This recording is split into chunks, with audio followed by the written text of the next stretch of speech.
Hola, ¿qué tal? Bienvenidos a Times, el espacio de tecnología, innovación, marketing, empresa y sociedad.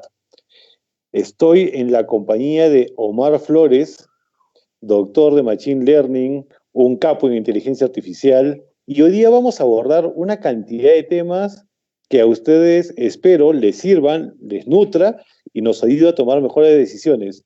Antes de entrar en contexto, Omar, bienvenido, un gusto, un abrazo a la distancia desde Silicon Valley, poder conversar contigo es un placer que nos permiten las tecnologías que usamos hoy en día todos. Bienvenido. Hola Luis, buenas tardes, ¿cómo estás? Siempre es un placer conversar contigo. Nos hemos visto en Arequipa ya varias veces y siempre es un placer conversar con Perú también. Muchas gracias. Tomemos esto primero por la materia prima de lo que es este encuentro que tenemos. Explícanos con esa facilidad que tienes tú como buen divulgador científico, con esa facilidad que tienes tú de hacerlo complicado sencillo, ¿qué cosa es inteligencia artificial? ¿Qué cosa es machine learning? Correcto. Cuando hablamos de inteligencia artificial, estamos hablando de un concepto demasiado abstracto, que se relaciona a la pregunta, ¿pueden las computadoras pensar? ¿No? La gente se ha preguntado esto por los últimos 60 o 70 años y ha podido describir matemáticamente este concepto, ¿no? Al final es muy difícil poder hacer que una máquina piense y de hecho la forma de pensar incluso en los seres humanos no está claramente definido. Así que inteligencia artificial viene a ser como un sueño, como una premisa, ¿no? Una cuestión más concreta vendría a ser lo que es machine learning o aprendizaje de máquinas, que es un poco la conjunción entre electrónica, computación y matemática para hacer procesos matemáticos que permitan predecir el comportamiento o la salida de un proceso que parece ser inteligente. Por ejemplo, reconocer tu rostro en la imagen parece acordarse a la inteligencia. Reconocer qué las personas dicen, por ejemplo, en el audio y traducir esto a texto parece también ser inteligente. Predecir el valor de la bolsa mañana tiene cierto componente de inteligencia. Entonces, lo que tratamos de hacer básicamente es lo que se llama machine learning para poder predecir eventos futuros basados en datos. Y justamente la acumulación de esa data, entonces, es la Big Data. ¿De acuerdo? Correcto. Perfecto. Ahora, muchas veces pensamos de que esto es algo que pertenece al mundo de los científicos, de gente que está metida en un laboratorio y que a nosotros no nos afecta o nos afecta mínimamente porque estamos muy lejos de eso. Nosotros no somos tecnológicos. Yo tengo una pyme pequeña, yo soy una ama de casa y esto no me afecta. Y para hacer la invitación a esta entrevista que tengo contigo, le decía a la gente que el hecho de que puedan haber llegado a esta conversación, a la invitación a la conversación tenía que ver con que, bueno, me conocen, hay un contacto, pero tiene que ver sobre todo con la decisión de un algoritmo que le dice decide por esa persona qué cosa va a llegarle como noticia primero, segundo, tercero y qué cosa no le va a llegar como noticia. Teniendo en cuenta esas premisas, ¿qué tanto nos comienza a afectar en lo cotidiano el impacto de inteligencia artificial, machine learning y big data? Nos afecta directamente. ¿Cuántos amigos tienes en Facebook? Podríamos decir que 1500 son mis contactos más o menos. Dale. De los 1500 contactos que tienen, no todos están interesados en esta charla, ¿no? De Entonces, acuerdo. si tú anuncias esta charla y de repente necesitas poner cierta publicidad siendo una empresa, es valiosamente interesante poner la publicidad y mostrarla a la gente que esté interesada en la charla, ¿no? En ese sentido, ¿cómo podemos calcular la relevancia, por ejemplo, de esta conversación a un subconjunto de gente en tu red social que le puede interesar? Sabiendo que esta gente ha visto de repente charlas parecidas anteriormente, se contacta frecuentemente contigo o de repente ha leído noticias que le pueden recordar este tipo de conversaciones que estamos teniendo. Entonces, eso se puede medir y se puede extrapolar. Lo que si un evento ocurre en el pasado es probable que ocurra en el futuro. Entonces, cierta recomendación, cierta predicción, finalmente no solamente es exacta o casi perfecta, pero también está asociado a un valor numérico, un valor monetario. Si tú colocas la publicidad, que es básicamente el dinero con el cual se mueve el Internet, y lo asocias a una lista o un ranking de personas que pueden estar interesadas en esta publicidad, Estamos hablando de un retorno de inversión bastante directo para el caso de recomendación. Por ejemplo, recomendar esta conversación a tus amigos. De acuerdo. Ahora, estaba leyendo un paper de Sinan Aral, que es un profesor del MIT y que es un experto en lo que es fake news. Y una de las cosas que él dice es, tomando la conversación donde tú le estás dejando, las personas efectivamente a partir de datos compartidos que nos unen comúnmente, vamos creando nuestra propia burbuja. Es decir, hay cosas de las que no me voy a enterar porque toda la información que yo busco en Internet está siendo registrada y ahí adentro hay, digamos, una serie de algoritmos que deciden qué cosa me puede interesar y qué cosas no. Y efectivamente voy a crear mi propia red, ¿no? Cuando hablamos de red es mi propia red. Correcto. Pero esto tiene de bueno y de malo. En una de las ponencias que tuviste en el último High Festival de Arequipa, tocaste el tema de fake news y la capacidad de poder detectar hoy en día qué cosa es real y qué cosa es mentira, porque las mentiras parecen muy verdaderas. Quisiera que nos compartas un poco de lo que comentaste. Me acuerdo que pusiste el video de Barack Obama diciendo algo que nunca dijo. Claro, claro, es un tema bastante interesante. Es un tema que estoy trabajando también como parte de mi investigación actual. Um, es posible escribir, en los últimos 2 años se han encontrado algoritmos que pueden escribir sintéticamente. Yo puedo escribir el capítulo de un libro, yo puedo escribir una noticia, yo puedo, por ejemplo, modificar la cara de alguien y hacerle decir cosas que nunca dijo, ¿no? Habíamos hablado antes de la posibilidad de predecir cosas. Si yo, por ejemplo, tengo la voz de alguien, es posible predecir cómo sería que esa persona diga tal cosa, ¿no? Cosa que nunca dijo antes. Entonces, mientras más data damos al Big Data, como tú lo dices, más evidencia estamos dando a los algoritmos para que puedan predecir en el futuro. Esa predicción puede tomar la forma de una secuencia de palabras a nivel de una noticia, puede tomar la forma de un array de 2 dimensiones, que es una imagen, y puede también generar videos, que es una consecuencia de imágenes, ¿no? Al final del día, y lo que hablamos un poco en el Hey Festival, es de que no parece existir nunca más el concepto de evidencia en Internet, porque todo se digitaliza, las noticias se digitalizan, si tú entrevistas a alguien, su voz se digitaliza, tus fotos se digitalizan. Entonces, si es que alguien decía antes, sabes que yo vi que alguien atropelló a alguien porque lo grabé en el video, ese video es una secuencia de bits y existen los algoritmos para poder transformarlos ahora.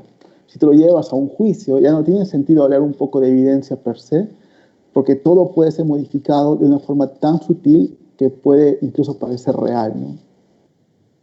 De acuerdo. Y ahí es donde vienen algunos temas en cuanto a toma de decisión. Acá hay un lado filosófico de la vida. En el estado de cuarentena casi global, casi todos estamos encerrados, uno se pone a pensar en las tiendas de Amazon Go, donde no necesitas que nadie te atienda, por lo tanto reducimos riesgos, no necesito manipular dinero, no hay un intercambio, ni siquiera tengo que pasar mi tarjeta, y estamos hablando del mundo hoy, no estamos hablando de un mundo futuro. No, no es masivo todavía, pero es un mundo real hoy en día. Y haciendo un estudio de cómo es que es posible que uno entre a Amazon y coja algo y alguien sabe que yo qué es lo que cogí, cuánto cogí de esto, cuántos kilos de huevos o de peras me estoy llevando y me lo cobren. Correcto. Esto es en base a una gran cantidad de sensores, correcto. Correcto. Estos sensores están prediciendo lo que yo voy a tomar, lo que voy a coger y lo demás. Pero acá viene alguno de los temas que tú abordas, porque para quienes no conocen a Omar Flores, y esto es para todos los amigos de Red Económica Perú que nos están viendo, Omar, más allá de las capacidades y el talento que tiene, también es un gran activista social a su manera. Él intenta cerrar brechas. Y el tener un tema como esta practicidad de lo que es Amazon se contradice con, o mejor dicho, se pone en conflicto con el tema de la vigilancia, porque para que esto ocurra, tengo que estar vigilado permanentemente. Claro, claro. Has tocado puntos fascinantes y no sé ni siquiera por dónde empezar. Empezaré diciendo de que un algoritmo de inteligencia artificial o de machine learning es básicamente una caja negra, ¿no? Y esta caja negra, interesantemente, es más exacta, te dice con mayor exactitud si le das mucha más cantidad de información. Así es. Entonces, si tú, por ejemplo, capturas información de gente, ah, llega un momento en el cual esa información ya se vuelve un surveillance, ¿no? Una monitorización de todo lo que hace. Y es un ciclo virtuoso, porque mientras más datos das, mientras más surveillance ejecutas, es mucho más exacto.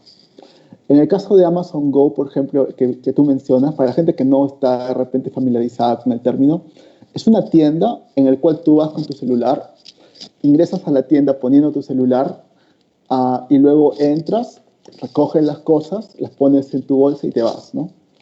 Al momento de tú tomar algo de un escaparate, el algoritmo ha puesto en tu carro virtual, en tu celular, +1 de ese ítem, ¿no? En el momento que tú dices, no me gusta, y lo devuelves, le pone un -1, entonces ya no está en tu carro, ¿no? Y todo lo que tú te llevas, que ha sido monitorizado por de repente 300 cámaras que se encuentran en todo el techo, simplemente es el hecho de comprar es algo virtual, porque finalmente tú sales de la tienda y te llega tu recibo, ¿no? Entonces, para que eso suceda con tal exactitud, han tenido que suceder una gran cantidad de grabación de video. Un caso particular es, por ejemplo, los autos que se manejan solos. Se estima de que para que un auto aprenda a manejar solo, se necesitan 300.000 horas de video, que es un montón de tiempo, ¿no? Volvemos al primer concepto, o sea, mientras tú más le das información a este algoritmo, a esta caja negra, es mucho más exacto.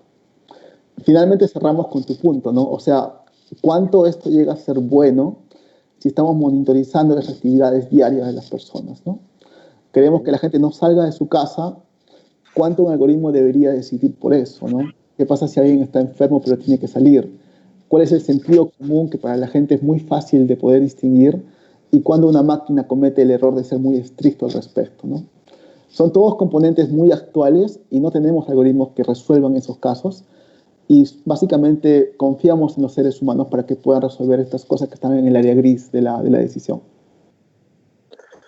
De acuerdo. Ahora, el impacto a nivel real no es tan lejano. En algún momento, en otra de tus conferencias, tú mencionabas, por ejemplo, ya que tomaste el tema de los autos autónomos, estos autos autónomos representan un progreso y en el futuro, quizás, leía un artículo que quizás 2 décadas, en que podríamos tener la certeza de que el auto autónomo hace la correcta toma de decisiones frente a un percance que podría desencadenar un accidente.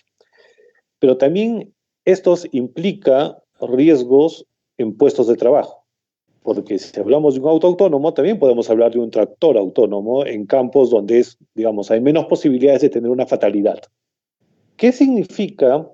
¿Qué tan reales son estos riesgos? ¿Qué tan reales significan los riesgos de que cierta parte de la población quede rezagada a partir del avance de la automatización de las cosas? Es muy interesante porque yo vivo en el Silicon Valley en este momento y tengo amigos que trabajan en estas empresas que están haciendo autos autónomos, que trabajan en Toyota y, por ejemplo, ven la capacidad que tiene un robot para reemplazar un auto con una persona, ¿no? Um, y lo que he podido escuchar y entender de primera mano es de que muchas veces este robot, que es un auto autónomo, no va a venir en la forma de un taxi necesariamente, sino va a venir en la forma de un tractor inteligente, o va a venir en la forma de un bus inteligente, o va a venir en la forma de repente de un avión inteligente, en el cual las reglas son mucho más fáciles de cumplir, porque un tractor no tiene tanta colisión de tractores, ¿no? O de repente un autobús puede tener una parte totalmente diseñada para que se mueva en una ciudad sin mucho ruido en el ambiente. Igual un avión no tiene mucho tráfico tampoco. Entonces son instancias del problema mucho más simples de resolver que un taxi, que de repente se le cruza un niño en la calle, o de repente un perro empieza a ladrar, o de repente alguien salta el semáforo porque quiere llegar temprano al trabajo, ¿no? Entonces es muy interesante saber de que mientras más automatización existe, uh, la gente, por ejemplo, que hacía esa tarea queda relegada, ¿no? Yo conversaba en el Hey Festival de que mucha de esta gente son latinos, además. Exacto. Históricamente, mucho del trabajo manual se hace por gente latina o por gente de minorías sociales. Tanto acá como en el país mismo. El país Perú, por ejemplo, es un país netamente extractor de recursos naturales y muchas de estas tareas son manuales, ¿no? somos un país totalmente que trabaja con la minería y la minería es netamente manual. Si tienes un robot que lo hace todos los días de la semana y todos los días de la semana y además todo el año, 24 horas por día, entonces ciertamente no es una competencia tan equilibrada, ¿no? Resolviendo la pregunta, ciertamente podemos esperar de que muchos trabajos se pierdan dado la inteligencia artificial y dada la automatización. Si alguien habla de un problema real de la inteligencia artificial, probablemente es ese y puede venir en los siguientes 20 años. Lo interesante es de que mientras trabajos relacionados se pierden, muchos trabajos también nuevos surgen, ¿no? Muchos Así hablamos es. de programación, hablamos de repente de inteligencia artificial y la siguiente generación básicamente tiene más oportunidades también de tener un trabajo remunerado. Entonces se pierde y se gana.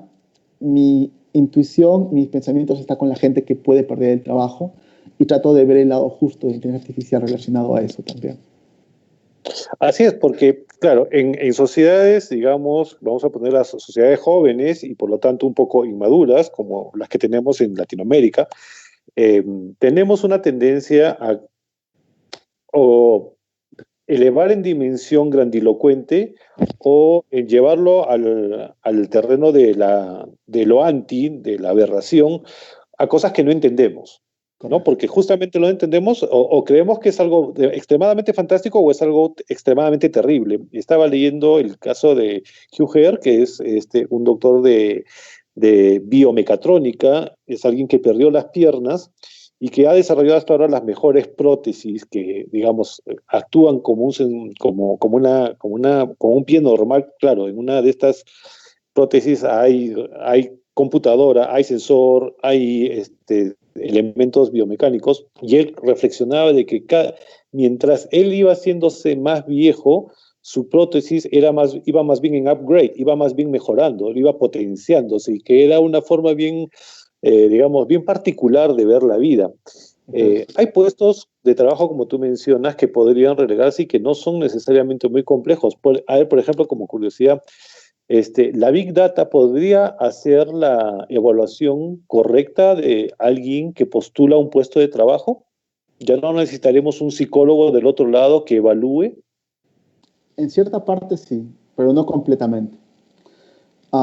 De hecho, se ha intentado hacer en el pasado y nos Sí. hemos dado con la sorpresa de que, por ejemplo, en el Silicon Valley, la mayor cantidad de ingenieros lamentablemente son hombres, ¿no? Entonces, si yo capturo una colección de los mejores empleados, probablemente sin querer capturo resúmenes o de repente currículum vitae de ingenieros hombres, ¿no? Entonces, cuando una ingeniera mujer postula el puesto de trabajo, a pesar de ser muy buena, el algoritmo, como está enfocado de repente en currículos de hombres ingenieros, puede penalizar la presencia de palabras que son utilizadas por una determinada persona como una ingeniera, ¿no? O de repente hobbies que son más asociados a una ingeniera mujer, puede de repente ser una palabra que no es frecuente en el modelo que ha sido creado basado en currículos de ingenieros hombres. Entonces, nos hemos dado cuenta que hay límites también de la inteligencia artificial, porque la matemática usualmente no captura el sentido común, no captura Ujú. los aspectos éticos, ¿no? Todavía, porque se está trabajando bastante en esto. Pero, por ejemplo, cosas como de repente ser compasivo o de repente ser ético o tener sentido común, todavía matemáticamente no son tan fáciles de modelar. Entonces, lo que se hace es que el primer proceso, que es el screening, que es ver quién es un potencial candidato y quién no, se hace por una máquina, entonces reduce de 1 millón de repente a 10.000 y luego ya el ser humano toma esa segunda parte y empieza el proceso tradicional, ¿no? Justo esto me hace recordar, creo que fue tu primera conferencia, eh, cuando mencionabas el caso de si entramos a un buscador en Internet y colocamos doctor, nos va a aparecer alguien anglosajón, mayoritariamente varón, y después en las fotografías de más abajo ya comienzan a aparecer algunos rostros latinos o de minorías, pero que si poníamos granjero o farmer, primero eran prioritariamente latinos y después ya aparecía el resto. Esto tenía que ver, como tú mencionabas, con que esa data es alimentada por nosotros mismos. ¿Cómo contrarrestamos eso? ¿Cómo contrarrestamos ese, no sé si llamarlo, ese algoritmo con prejuicios que estamos construyendo? Es una buena forma de describirlo. De varias maneras. Principalmente recolectando datos que le correspondan a cada grupo social de repente, ¿no? Si, por ejemplo, queremos implementar justicia algorítmicamente entre latinos, de repente afroamericanos y demás grupos sociales, tenemos que recolectar la misma cantidad de datos en cada uno de ellos. El problema es de que es mucho más caro recolectar datos de repente de un latino que otro grupo social en determinadas circunstancias, ¿no? Por ejemplo, imagínate de que tú tienes una empresa que hace delivery de algo, ¿no? De repente, qué sé yo, cerveza, ¿no? En estos tiempos de coronavirus. Y te das cuenta que la gente que te compra lo compra con tarjeta de crédito, ¿no? Y que de repente está asociado al grupo social A y B. Entonces, muy poca gente compra de repente con tarjeta de crédito en el grupo C y D, un ejemplo solamente. Ajá. Entonces, si tú quieres predecir cuál es tu comportamiento con respecto al grupo C y D, es mucho más difícil y puede hasta que de repente discrimines estos grupos si no has capturado la información suficiente de ellos. De repente pienses equivocadamente de que solamente necesitas mandar el producto a ciertos distritos y no a todos. Entonces, De si son acuerdo. de repente cerveza, no hay problema, pero si son medicinas, si son de repente cosas de primera necesidad, y ya estás entrando en un terreno gris que es poco ético, incluso sin ni siquiera saberlo, ¿no? Claro, es una discriminación programada pero sin intención, digamos.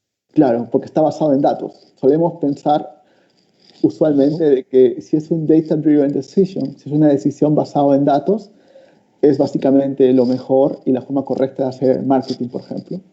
Sin darnos cuenta de que los datos también están biased o están prejuiciados con respecto a cómo medimos el éxito de algo, ¿no? De acuerdo, de acuerdo. Y ya que tú estás tan enfrascado en ayudar a cerrar estas brechas, primero quisiera que nos ubiques en el mapa. ¿Qué tan atrasados estamos en Latinoamérica? No tanto en el uso, porque ya vemos de que, digamos, no hace falta que lo inventemos para que nos llegue rápido, ¿no? Casi todos usamos teléfonos, smartphones, tenemos uso en redes sociales de distintos tipos de aplicativos, pero ¿qué tan atrás estamos en el mapa para nosotros comenzar a generar o en todo caso a proponer soluciones a partir de la presente revolución tecnológica? Es una gran pregunta y es el centro de todo lo que yo me involucro, ¿no? Usualmente, yo siento de que la verdadera inclusión y la verdadera diversidad en el área no se da en el uso, por ejemplo, de tecnología, sino en el acceso a la información. Es decir, si tu hijo que quiere aprender inteligencia artificial tiene la misma cantidad de información y calidad de información que el que tiene alguien que vive en Londres o que de repente estudia en el MIT en Boston, ¿no? Lo que me he dado cuenta es de que el lenguaje usualmente es una barrera gigantesca que hace que no tengamos la última información disponible. También está el hecho de que vivamos muchos científicos de repente en una torre de marfil y no traduzcamos esos conceptos a términos mucho más simples que sean entendibles por todos y que de repente puede fomentar el interés y la curiosidad de la siguiente generación que estudia estos temas, ¿no? Respondiendo a tu pregunta, estamos bastantes años atrasados en términos de la enseñanza de estos temas. No tanto a nivel, por ejemplo, de aprender los conceptos que están a la distancia de un clic en YouTube, porque muchos de estos conceptos están en YouTube, pero también a nivel de investigación. Es decir, tener grupos de investigación que desarrollen estos temas con datos locales y que puedan publicar en las mejores conferencias del mundo de estos temas, ¿no? Ahí está el gap y ahí es donde el Estado y la empresa tienen que jugar juntos para dar soporte a la investigación. El coronavirus, como el que tenemos ahora, nos agarra desprevenidos porque no hemos hecho la suficiente investigación últimamente para poder encontrar vacunas de este tipo de cosas. Y ahí es donde la ciencia tiene sentido. De acuerdo, y claro, también tendemos una tendencia a tomar decisiones con data ajena, ¿no? No con nuestra realidad. Estaba revisando cómo funciona Hong Kong a nivel de Smart City. Ellos ya tienen muy bien mapeado la cantidad de hospitales, la cantidad de camas, la cantidad de doctores, el flujo de agua, cómo va el tránsito. Todo es data, data, data, data, data, data. Pero acá viene la otra parte, o sea, la data es más bien un insumo para tomar decisiones y en eso todavía también estamos aprendiendo a tomar decisiones. Si estamos tan lejos, ¿cómo comenzamos a cerrar esa brecha, Omar? Promoviendo la investigación en las universidades, teniendo programas de calidad de maestrías y de doctorados, y repatriando gente que está en ciencia, que está en el extranjero a Perú, y dando la posibilidad para que puedan enseñar y dar de vuelta a su país, ¿no? Yo creo que se cierra el círculo cuando nuestros mejores talentos van hacia afuera y tienen la capacidad de influenciar al país de vuelta, ¿no? Uno no necesariamente tiene que volver al país para poder influenciar positivamente. La conversación que tenemos ahora es solo un ejemplo de lo mucho que se puede hacer y cómo un profesor del MIT puede básicamente darle una charla de repente a una clase en la UNSA, ¿no? Entonces, Correcto. la distancia ya no es un concepto tan importante como antes. Correcto, correcto. Ahora, bueno, también es un tema de poder empezar temprano. Hay iniciativas, felizmente, muchas locales, ¿no? Por mencionar, no sé, Imagine Labs, de Jorge Segura, de Marisol Galarza, que también, digamos, han tomado parte de tu antorcha, ¿no? Y se empeñan en querer enseñar robótica a niños desde muy pequeños. Y, pero quizás es nuestra generación, la generación que hoy día tiene los hijos pequeños, la que todavía no entiende por qué es trascendente esto, por qué es importante que un niño y una niña sobre todo, y una niña entre en temas de ciencia, entre en temas de robótica, además que son tan accesibles, son más fáciles. Digamos, cuando tú estabas estudiante, yo no creo que hayas tenido tanta oportunidad de tener acceso a temas de robótica en tu ciudad. Claro, claro, claro. Y lo que has dicho es realmente importante. O sea, la gente tiene que entender de que la siguiente generación de empleos en el futuro va a necesitar habilidades que son bastante interesantes, como programación, matemática y estadística, ¿no? Dijo Bill Gates en los 90 de que para el 2000 quien no sepa usar una computadora va a ser un analfabeto digital, ¿no?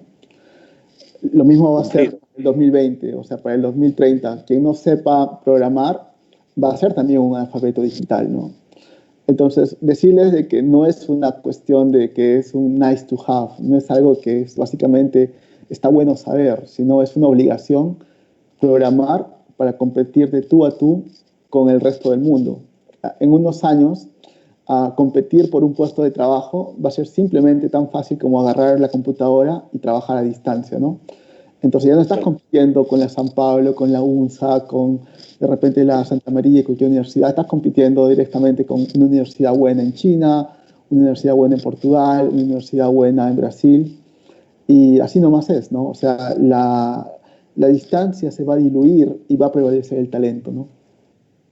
Acabas de mencionar China y China, bueno, se ha subido a toda esta ola de lo que es innovación, de lo que es tecnología y de lo que es inteligencia artificial con una agresividad bastante notoria, agresividad positiva, en el sentido de que ellos han entendido de que el tema hoy en día es velocidad, ¿no? Aprender rápido, proponer rápido, equivocarse rápido.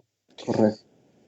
Tú desde Silicon Valley, ¿cómo ven ustedes estos polos de desarrollo global de lo que es tecnología? ¿Cómo mapean, cómo ven ustedes, no sé, Alemania, China, Estados Unidos? ¿Qué percepción tienen? ¿Quién está haciendo qué cosas bien o dónde se están equivocando? Hay varias formas de medirlo. La forma que a mí más me gusta es dónde van los talentos, ¿no?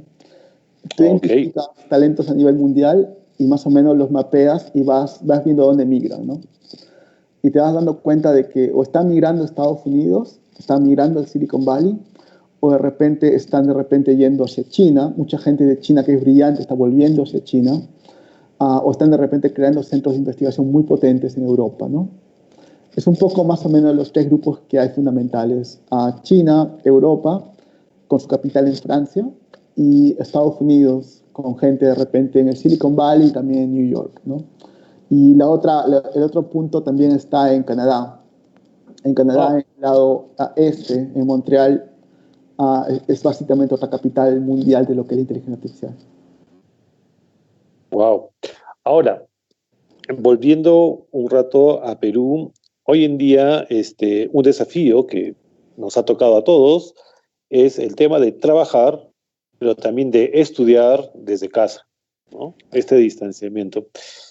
Y nos ha costado a muchos asumir esta forma de producir y, bueno, porque no tenemos otra opción. Y hay algunos que les está costando el doble porque ni siquiera había la costumbre mínima. Digamos, los papás que están ahora intentando ayudar a los hijos a estudiar desde casa, siendo padres y a la vez teniendo que hacer el complemento del maestro. Antes de que saliésemos en vivo, pues estábamos comentando sobre tu realidad y tú me decías, bueno, yo estoy casi como siempre porque yo trabajo normalmente desde a distancia, no tengo el mayor problema. Dime, pensando en un futuro no lejano, digamos más bien en corto plazo, donde a partir de ese tema de pandemia, el mundo va a ser más o menos así. Tú, como hombre de ciencia, ¿qué ajustes en tu vida personal tuviste que hacer, siendo que llegabas desde Perú al Silicon Valley? ¿Qué ajustes tuviste que hacer primero, para poder avanzar y hacer la carrera profesional que has hecho en Silicon Valley? ¿Ajustes personales en el trabajo o en la vida o en dónde? O realmente en todo, porque las personas, o sea, digamos, por un lado está el talento, pero hay un tema de habilidades blandas, hay un tema de generar sinergia con los equipos con los que comienzas a trabajar que, digamos, representan desafíos también. Totalmente, totalmente. Algo que a mí me costó entender al inicio y es un poco cultural es el concepto de un equipo, ¿no? Un equipo no es gente que se es parecida entre ellas, sino es gente que se complementa, ¿no? En ese sentido, muchas veces la cultura que tenemos en Perú es un poco de competencia, ¿no? Tú haces lo mismo que yo, entonces es una competencia para mí. O de repente tengo que demostrar que soy el mejor, ¿no? O de repente tú y yo competimos por algo, ¿no? Por un ascenso de repente. Cuando Okay. acá es todo lo contrario, porque básicamente es de que estamos colaborando por un bien común y de repente si a ti te va bien, es que nos va bien a todos, porque nos va a ir bien a todos, ¿no? Entonces, eso a mí fue un cambio de pensamiento bastante rápido que tuve acá, en el sentido de que colaborar en equipo es que todo el mundo, digamos, tenga éxito al mismo tiempo, ¿no? Y eso se logra simplemente cuando le va bien a todos. Um, Así es. Luego, para el concepto, por ejemplo, de trabajar a distancia, es muy importante por una cuestión de salud mental separar tu trabajo de tu vida, ¿no? Entonces, ¿cuándo termina tu horario de trabajo? ¿Cuándo básicamente estás interesado en interactuar con la gente que quieres? ¿Cuáles son los límites para eso? Es algo que se aprende y cuesta bastante trabajo también. Pero básicamente al final del día es un poco entender de que uno nunca deja de aprender. Y lo cual parece contradecir lo otro, porque tú estás aprendiendo en el trabajo y también aprendiendo en tus tiempos libres, ¿no? Entonces, a veces eso es un poco la parte difícil, ¿no? Saber de que uno tiene que seguir actualizándose, leyendo, investigando, interactuando con la gente y saber de que eso nunca va a acabar hasta que probablemente mueras alguna vez, ¿no? De acuerdo, de acuerdo. Omar, tú te empeñaste en sacar un diccionario de terminología de inteligencia artificial en español. Claro. Cuéntanos un poco dónde está, cómo se consigue, pero cuéntanos primero, me gustaría que nos cuentes un poco el camino, es decir, tuvo que haber algo que te gatille a ese pasar a la acción, ¿no? Me gustaría que nos compartas un poco porque es una historia inspiradora. Claro que sí, Luis, gracias por la pregunta. Um, yo aprendí a los temas de inteligencia artificial cuando estaba en Perú, obviamente, ¿no? Ujú. Cuando estudié en la Universidad Nacional de San Agustín y no sabía inglés. Entonces tuve que entender estos conceptos palabra por palabra y probablemente me costó el doble de lo que le costaría a alguien que nació en California nativamente, ¿no? Y es algo que, por ejemplo, la comunidad de inteligencia artificial muchas veces no se da cuenta, porque también podemos estar bias con respecto a la información que tenemos, ¿no? No se Ujú. da cuenta que aprender de repente inteligencia artificial en Perú o en África o de repente en un pueblo pequeño en India es mucho más difícil que aprenderlo en inglés directamente. Porque primero tienes que aprender inglés y luego tienes que aprender la inteligencia artificial. Entonces, como que aprende dos veces, ¿no?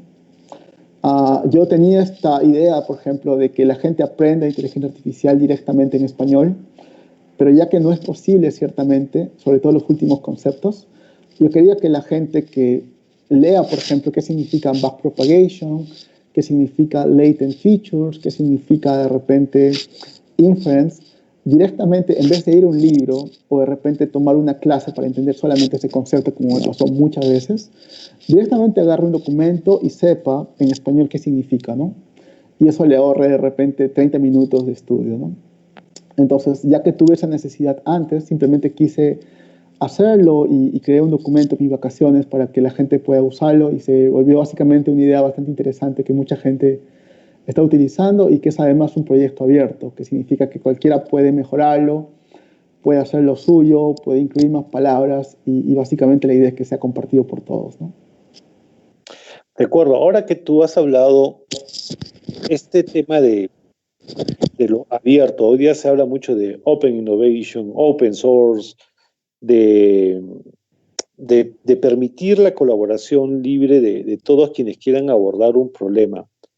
Eh, si yo estoy, digamos, tengo una empresa mediana o no tan grande, no tan pequeña, pero necesito, siento que me estoy quedando, tengo que buscar nuevas herramientas, no necesariamente innovar, pero sí ser más ágil. ¿A dónde voy? ¿Dónde busco en toda esa gran maraña de información que hay en Internet? ¿Dónde busco un software libre que me ayude o a implementar una solución o por lo menos tener la cáscara de una solución para mi empresa, para mi proyecto, para mi organización? ¿Cómo buscar en Internet herramientas que nos ayuden a ser un poco más dinámicos y a usar la tecnología de manera apropiada? En estos tiempos en los cuales el conocimiento cambia tan rápido, muchas veces no tenemos la respuesta adecuada para las cosas, ¿no?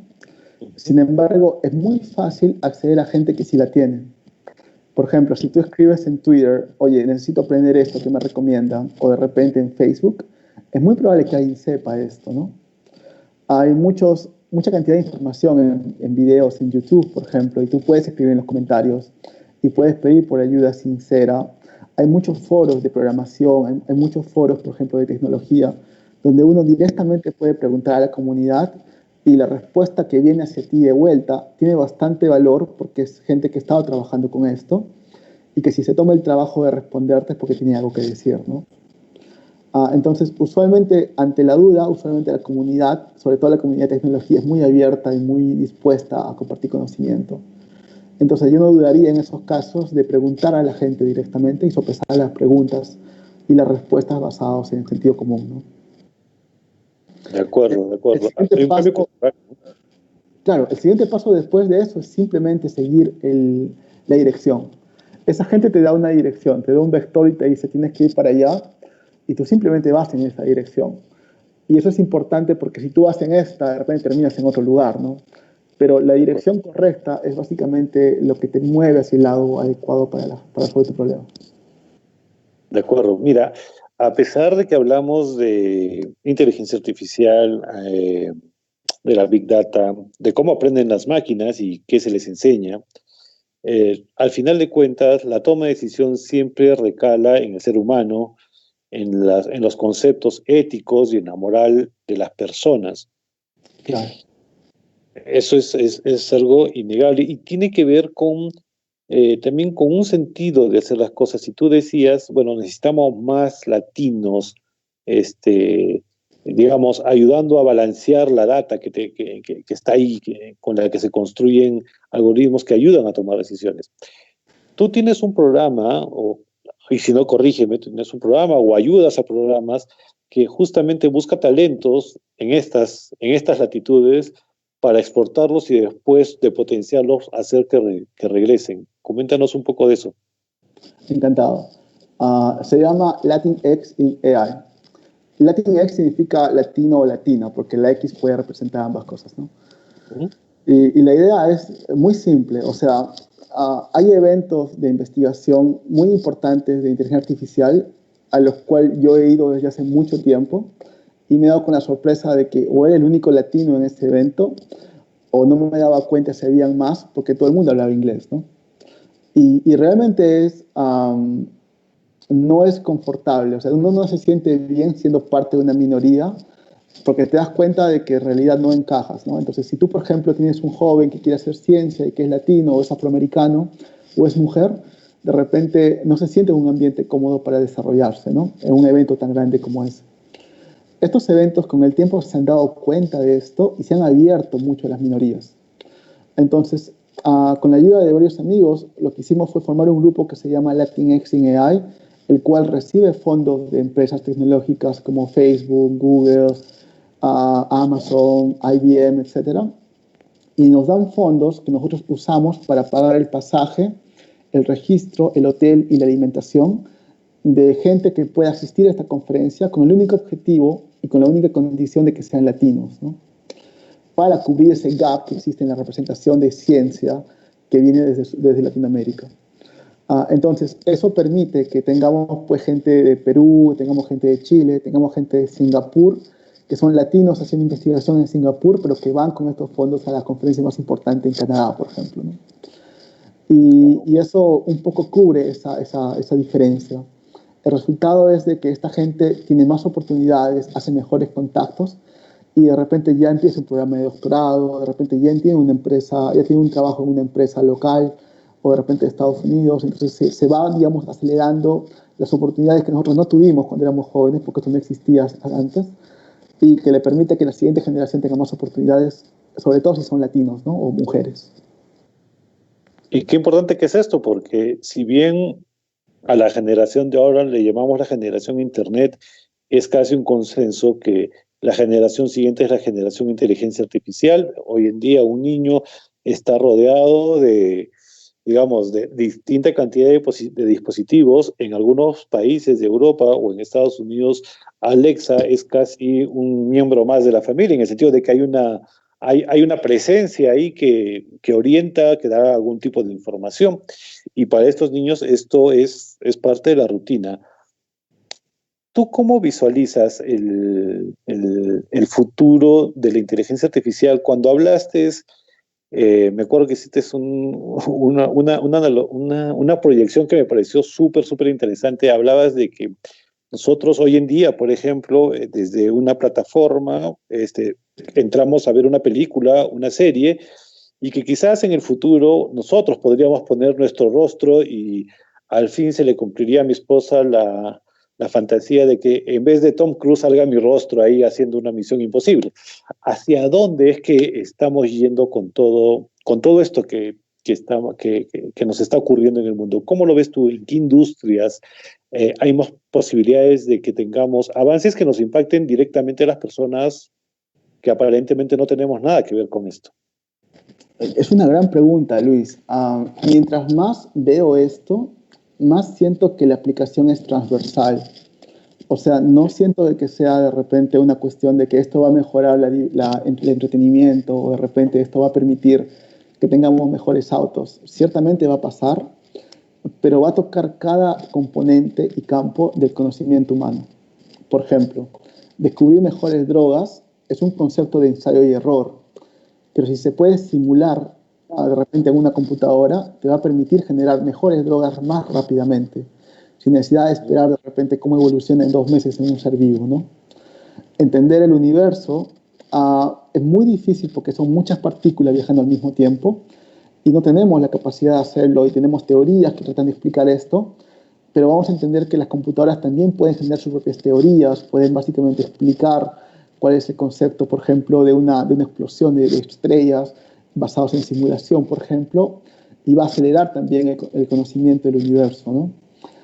Si hablamos de diversión, por ejemplo, como tú decías, podemos empezar a generar nuestros propios finales de películas o de videojuegos. De repente la gente simplemente va a tener la posibilidad de que le paguen dinero por usar su rostro en una película, cuando de repente todo se hace con animación finalmente, ¿no? Entonces tú vendes simplemente el derecho que utilicen tu identidad, porque todo lo demás se puede básicamente generar por computación, ¿no? Y en el caso, por ejemplo, de lo que son los vehículos autónomos, de repente tienes un auto que se maneja solo, el cual es totalmente predecible. Entonces, ¿quién es el responsable de un accidente? Ya no es el ser humano, porque el auto tiene básicamente intervalos en los cuales funciona correctamente.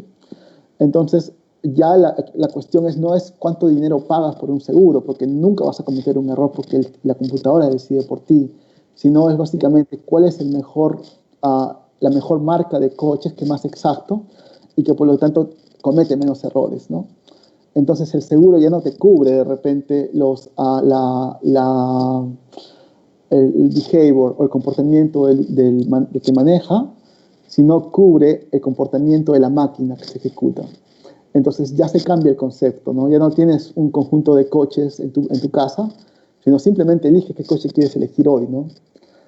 Entonces todo cambia, son básicamente muchos conceptos que pueden mejorarse porque estás mejorando una ecuación y la ecuación puede utilizarse en cada uno de los componentes del conocimiento humano finalmente. Sí, es sorprendente a dónde avanza esto. Buscando un poco de información para esta entrevista, encontré el sentido de tener un sensor en el celular y era acerca de un research que están haciendo en Birmingham y que hablaban de que el sensor puesto en bueno, el celular puesto en tu pantalón avisa cómo es el ritmo de las caderas y a partir de eso, al encontrar una frecuencia, podían comenzar a detectar si es que habían algunos problemas a nivel de articulaciones y pudiendo llegar a detectar algún estado temprano del Parkinson. Es realmente impresionante a todo esto que es parte de nuestro día a día y que a veces no nos damos cuenta de que realmente se afecta a nuestra toma de decisiones. Ya para entrar a la recta final de esta entrevista, porque contigo el tiempo siempre se pasa muy rápido, pero tenemos unos minutos, pero que me quiero adelantar a que ya estamos en la recta final. Eh, Omar, ¿cómo creamos pequeños polos de desarrollo en el Perú en el que podamos generar un interés por la ciencia que no nos pille desde el usuario, sino desde creadores de tecnología? Por un lado, es cierto, se necesitan investigadores. Acá en Arequipa formo parte de la Mesa de Innovación Regional Arequipa y tenemos digamos, tratamos de mapear estos gaps que hay entre, por ejemplo, el investigador y quien lleva finalmente la investigación a un producto tangible y finalmente a una solución real en el mercado. Yo sé que son temas muy complejos, no te voy a comprometer a que tú nos resuelvas, pero seguramente tú has tenido la oportunidad de ver distintas oportunidades y seguramente habrás pensado, oh, esto podríamos hacerlo en el Perú, esto sí es posible de hacer en una ciudad como Arequipa. La fórmula más concreta que he visto y que funciona es la siguiente. Tú eres una empresa, ¿no? Una empresa X, y que tienes problemas diferentes, los cuales son básicamente de corto, mediano y largo alcance, ¿no? De repente, qué sé yo, vendes productos, pero también quieres predecir cuál es el valor correcto para tus productos, ¿no? Entonces, por un lado tienes una necesidad a corto plazo y por otro lado tienes algo que te gustaría tener, pero requiere cierto nivel de investigación. Okay. Entonces, tú agarras el componente que tiene cierto nivel de investigación y lo llevas a una universidad. Y tú básicamente le pagas la tesis de 2 o 3 alumnos para que desarrollen esos temas, donde tú le das tus datos y la universidad te da una solución y también es tan buena la solución que tú finalmente contratas a esos 2 o 3 alumnos para tu empresa, ¿no? Para que sigan con esa investigación dentro de tu empresa después. Entonces, se dice que la universidad es una buena fuente de respuestas, pero la industria es una buena fuente de preguntas. O sea, la universidad no tiene datos y la empresa sí tiene un montón de datos, ¿no?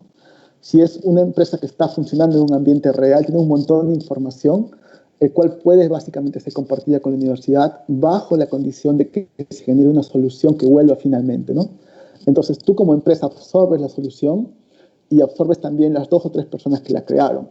Entonces, de la noche a la mañana, has absorbido a los 3 mejores innovadores y empleados que conocen ese tema que además resuelven un problema para ti. Entonces, es un win-win para todos, ¿no? Eso lo he visto en Colombia y también lo estoy viendo en Arequipa últimamente, donde empresas están yendo Genial. a abrir centros de innovación en las universidades. Hay un caso muy interesante de Intercorp en la Universidad Católica San Pablo, donde se están llevando a problemas de ese tipo y estoy seguro que al final del día los mejores alumnos que puedan resolver este problema finalmente van a ser empleados de lujo en esta empresa, ¿no?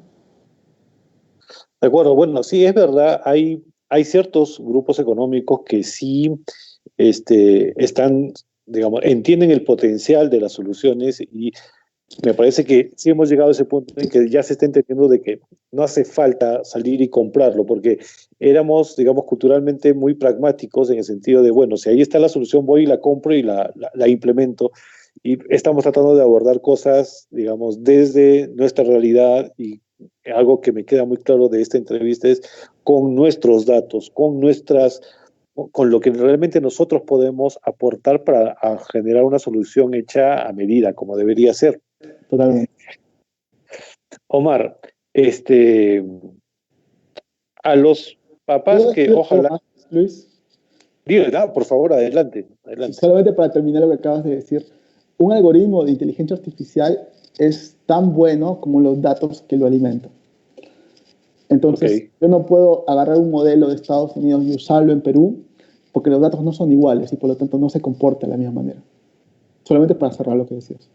mira, voy a estirar esto de donde tú lo has jalado, porque bueno, así son nuestras conversaciones. Cuando conversamos, estiramos el chicle lo más que se puede. Este, eh, un buen analista de data, leí en alguna parte de que es muy complicado tener un muy buen analista de data, que de hecho son equipos, porque no solamente necesitamos que entienda de algoritmos, sino que haga buena minería de datos, y si vamos a hablar de un contexto en particular, tiene que entender de ese contexto en particular, ya podemos estar hablando de salud o de educación. Eh, ¿Cuál es el proceso correcto o qué consideraciones tomarías tú en cuenta cuando quieres hacer un análisis de data? ¿Cuáles son los criterios que por lo menos no deberíamos perder? El primero es entender el problema directamente, ¿no? Entender Ujú. cómo funciona y segundo, recolectar los datos adecuados. Cuando tú entiendes el problema, sabes básicamente qué es relevante para el problema. Muchas Ujú. veces cometemos el error, cuando hacemos analítica, de resolver el problema y sacar al cliente de la ecuación, ¿no? O sacamos al dueño del negocio de la ecuación. Quieres de repente hacer un sistema que te haga la predicción de productos que puedes vender y sacas al que vende los productos de la ecuación, ¿no? Porque simplemente consideras de que no es necesario y simplemente trabajas con la base de datos que está disponible. Y el cliente, y básicamente esta persona no te dice que de repente esto funciona de repente de lunes a viernes y cierra a las 2 de la mañana porque de repente hay una orden municipal, ¿no? Entonces tú no estás básicamente consciente de esto y simplemente tu sistema funciona sin este constraint o sin esta restricción. Un ejemplo muy simple para decir básicamente de que la realidad misma tiene restricciones que un modelo necesariamente no puede darse cuenta. Entonces, cuando tú te enfocas solamente en los datos, sin tener en cuenta el expertise de la gente que trabaja en el dominio, es como manejar a ciegas un coche, ¿no? De Ok. ahí todo lo demás es una secuencia más o menos correcta de pasos. Y luego viene la parte que es cómo medir correctamente tu algoritmo, ¿no? Yo trabajaba mucho en todo lo que era recomendación en la universidad. Y en ese tiempo, Netflix, Pandora, Spotify estaban obsesionados con la exactitud de que alguien le ponga 4 estrellas a una canción o un video, de repente, o una película. Y estaban midiendo esto de una forma mala durante 5 años. Cuando se Oh, dieron cuenta finalmente que la mejor forma de medir si un sistema de recomendación funciona como Netflix es medir si la gente va a volver a usar el sistema nuevamente. Porque si el sistema ok. funciona de forma correcta, pero no le gusta o no vuelve a la característica de usarlo nuevamente, es inútil, ¿no? Entonces cambiaron este sistema de recomendación a medir la exactitud de que alguien vuelva a usar el sistema de nuevo. Y muchas veces el motivo por el cual no usa el sistema de repente no es el algoritmo, sino es la interfaz. o de repente Ajá. porque es muy lento, o porque de repente la pantalla es muy pequeña. Entonces te das cuenta que resolver el problema no es solamente los datos, sino es la interfaz con la cual comunicas con el ambiente, ¿no? Entonces, solamente enfocarse en los datos es un error muy común que la gente hace para predecir cosas. Correcto, y claro, acá hay un tema evidentemente de trabajo de equipo porque ahí es donde entran ya los UX designers y bueno, toda la gente que a veces está atrás de lo que realmente nosotros vemos o entendemos. Eh, ahora sí entrando a la recta final, pero para todos los amigos de Red Económica Perú y para quienes nos siguen aquí en Times, eh, prometerles de que no es por nada ni de lejos la última conversación con Omar, lo vamos a tener, yo creo que de manera frecuente porque siempre es apasionante hablar contigo. Omar, hoy día tenemos muchos padres que ojalá puedan conectarse con este video y yo me pregunto, ¿hubo que haber un punto de quiebre en tu vida para que tú hayas decidido estudiar esto? Aunque tú no eres una persona, digamos, muy mayor, pero tuvo que haber un punto de quiebre en tu vida para que tú decidas por la ciencia y más aún por entrar en el camino que has entrado, la inteligencia artificial y de la mano con tu sentido social. Eh, ¿Cómo fue? Cuéntame esa parte. ¿Qué crees tú que fue lo que fue un punto de quiebre? A ver si ayuda a que los padres podamos sembrar una semilla de inspiración respetando las tomas de decisiones de los hijos, pero que ayuden a que tengamos más gente de ciencia en el Perú. Es una gran pregunta, Luis. Y voy a tratar de responderla de la mejor forma que pueda, porque es un problema incluso mucho más grande que eso, ¿no? ¿Mm? Yo creo de que tú no puedes ayudar a alguien que no quiera ser ayudado, ¿no? Siempre tengo esa filosofía en la vida. ¿Mm? Entonces tú no puedes hacer que tu hijo sea científico si es que él no quiere ser científico. Entonces quizás el rol de un padre es sembrar la duda, sembrar la incertidumbre, sembrar de repente la curiosidad en los niños, ¿no?